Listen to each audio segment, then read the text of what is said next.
Alors, autant d'entraîneurs étrangers en Ligue 1, quel désaveu pour la DTN, dis-tu? Oui, alors j'ai compté. Donc ça fait Marcelino, Adi Hutter, Farioli, Carles Martinez-Novel, Luis Enrique, Paulo Fonseca, Will Steele, Laszlo Bologna, que je mets un petit peu à part, mais que je compte quand même comme dans les étrangers, et Lucas Elsner. Ça fait 9 entraîneurs étrangers sur 18 clubs, c'est-à-dire 50% de la Ligue 1. Et en plus, quand tu regardes ensuite les Français qui restent, c'est Eric Roy, le Brice, Derzakarian, Blanc, S, Gastien, Aristoui, Vieira. Tu as beaucoup de Français, près de la moitié des Français qui sont un peu des types un peu en décalage par rapport à la DTN. Commencer évidemment par le Brice, mais aussi Francaise, Pascal Gastien, Aristoui qui n'a même pas son BEPF.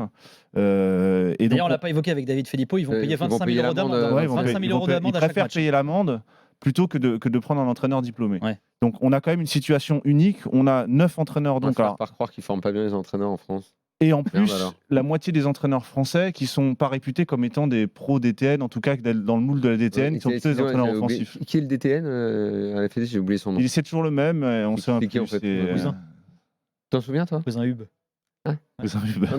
Des fois, ça marche quand tu poses la question. Tu pièges le mec, il est pris de court. Oh, je sais plus. Avant que Hubert Fournier revienne. Ils ne disent pas, mais Jacquet, c'est déjà bon signe. D'accord. Ouais. Mais donc, t'as déjà lu une interview d'Hubert Fournier depuis 5 ans? Il en a fait une à Actu Foot, je crois, une fois. La seule fois où il avait Vestiaire parlé Mag aussi, il avait au fait. Vestiaire Mag. Vestiaire Mag. Ouais. C'est ce truc Vestiaire Mag. C'est un excellent magazine, mais qui est lié aux éducateurs et aux entraîneurs. C'est très bien, je t'assure, Daniel. Ils sont liés à la DTN. Ils abonnent d'office les clubs. D'accord, que c'est pas possible, quoi, Hub. Et donc sur les 9, donc 9 étrangers et la moitié des Français qui sont un peu, ce qu'on pourrait dire un peu des entraîneurs un peu à contre-courant, moi j'y vois un changement de paradigme. J'emploie évidemment l'expression de notre cher Jonathan Macardy. Un changement de paradigme, c'est-à-dire un changement de modèle chez nos présidents. Et on voit un décalage énorme avec la Fédé maintenant, avec ce qui se passe à la Fédé. Donc Ripoll aux espoirs qui a été maintenu, Deschamps qui joue un football des années 80. Et en face, des présidents de clubs qui ne font plus appel, parce que jusqu'à présent, c'est la DTN qui distribue un peu les postes, et l'UNECATEF qui distribue un peu les postes. Ça, c'est la DTN qui donne les postes. Tu appelais, et puis le DTN te recommandait pour un centre de formation. C'était Noël Le Graët, et il fallait être breton. Ou être passé dans un club en Bretagne. C'était le bras armé de la Il n'empêche que, comme Hubert Fournier a été placé pour faire plaisir à l'époque à Jean-Michel Aulas, quand il lui a mis un coup de chausson de l'OL, il a téléphoné à Le Graët, il dit reprends-le, file-lui un poste parce que sinon il est à la rue. Il l'a placé là. Et derrière, on n'a que les Bretons ou des affiliés bretons ou des mecs qui sont passés à Guingamp. En fait, faut quand même expliquer ça. Les derniers qui restent, les derniers Mohicans un peu qu'on pourrait qualifier d'orthodoxes, un peu de l'ADN. Ouais, c'est indien, bon ça passe. Vieira, qui je crois même pas sûr qu'il soit diplômé en France, à vérifier. Blanc, Derzakarian et Eric Roy. Qui sont un peu les derniers modèles, et encore, même Laurent Blanc est un peu à part, Vieira est lui-même un peu à part, formé beaucoup à City. Donc bref, tout ça pour dire qu'il y a un changement de modèle dans la manière de concevoir un peu le jeu, où il y a un décalage vraiment entre la politique fédérale, entre ce qu'elle prône, et les décisions que prennent les présidents de club et les directions techniques. Là, on le voit vraiment, c'est assez éloquent quand tu fais la liste. Et là, pour revenir à ce que tu disais tout à l'heure en début d'édition, Daniel, effectivement, il y a un discours qui se ressemble beaucoup d'un entraîneur à l'autre, et en réalité qui n'est pas une affaire de passeport, c'est pas une affaire d'étranger ou pas étranger, parce que tu écoutes le discours d'Aristoui, le discours de Pascal Gastien, le discours de Lebris, le discours de Franquet, c'est très proche du discours de Marcelino, du discours de Lucas Hessler, même de Luis Enrique à certaines mesures. Et moi j'attends de voir un peu Carles Martinez-Novel, qui est intéressant, qui est encore un nouveau profil, et Will Steele aussi. Tous ces gens-là sont un peu de la même génération, ont un peu les mêmes influences, se sont ouverts, parlent tous très bien anglais, se sont tous ouverts à toutes les innovations qui se faisaient en Europe. Et donc là, on voit arriver une nouvelle vague d'entraîneurs, pour rebondir un peu sur ce qu'on disait l'année dernière, mais là, cette fois-ci, c'est redoublé, avec en plus l'apport des entraîneurs étrangers. Et moi, j'y vois effectivement un désaveu du diplôme sanctionné par la DTN, où maintenant, c'est devenu un critère positif de ne pas être diplômé par la DTN.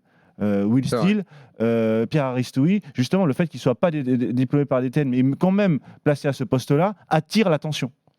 Auparavant, c'était plutôt l'inverse. On disait, qu'est-ce qu'il fait là? Il faut se dépêcher. Je rappelle Didier Digard, pareil, l'année dernière, enfin jusqu'à la fin de saison. Donc, moi, j'y vois quand même une préoccupation sur la nature de ce diplôme-là. Qu'est-ce qu'il sanctionne véritablement et comment il va se réformer? Comment il va à nouveau devenir attractif? Parce que quand tu te rends compte que, et plutôt qu'avoir un réflexe purement corporatiste, il faut absolument mettre des Français, c'est comment faire pour s'ouvrir à ces compétences qui arrivent, tous ces jeunes entraîneurs qui arrivent, il faut les faire venir à la DTN. Il faut les entendre. Qu'est-ce qu'ils amènent de plus? Qu'est-ce qu'ils peuvent proposer pour notre football? Et moi, je suis ravi de voir que les présidents de clubs s'autonomisent un peu et les directions sportives s'autonomisent de la Fédé pour prendre des décisions vraiment sportives. Et moi, je suis plutôt content de voir ça. Parce que ton constat, évidemment, je suis totalement d'accord. Moi, j'aimerais savoir ce qu'en pense Diallo, le nouveau président. J'aimerais savoir ce qu'en pense Hub. Est-ce que ça les touche? Est-ce qu'ils voient tu vas avoir Raymond Domenech qui va pas tarder à faire son tweet annuel sur le sujet et qui va défendre ses... Voilà. J'allais y venir, j'ai commencé par Diallo, mais le boss des entraîneurs en France...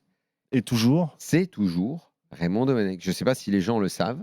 C'est le président du syndicat des entraîneurs. Le boss du et syndicat c'est celui que tu appelais pour lui demander, là j'ai besoin d'un directeur de centre. C'est toujours Raymond Domenech en France en 2023.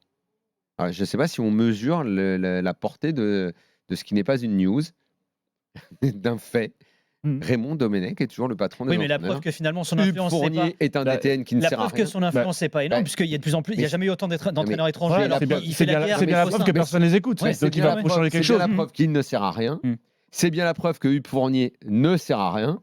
Et ce que j'aimerais savoir, c'est si Diallo a l'intention de faire évoluer la DTN et le rôle de la Fédé. Parce que si le rôle de la Fédé, ça n'est que de faire rentrer le contrat Volkswagen, le contrat Intermarché, le contrat je sais pas quoi à la Fédé pour que ça fasse du blé et signer le contrat TF1 pour les matchs partagés avec M6, ok, très bien.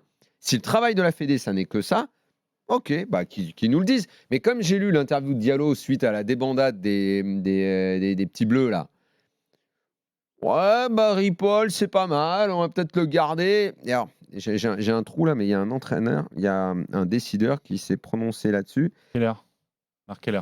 Catastrophique, C'était chez nous, je crois d'ailleurs. Mais catastrophique. Non, pas chez nous, il l'a dit après. Oui, parce qu'il s'occupe des jeunes à la Fédé, ouais. Catastrophique, Marc Keller, qui est allé quand même dire, ouais, sur les derniers matchs, n'importe quoi, toi. sur les 20 derniers matchs, ou 50 derniers matchs, ou 30 derniers matchs, je sais plus, peu importe, il n'y en a que 2 de ratés.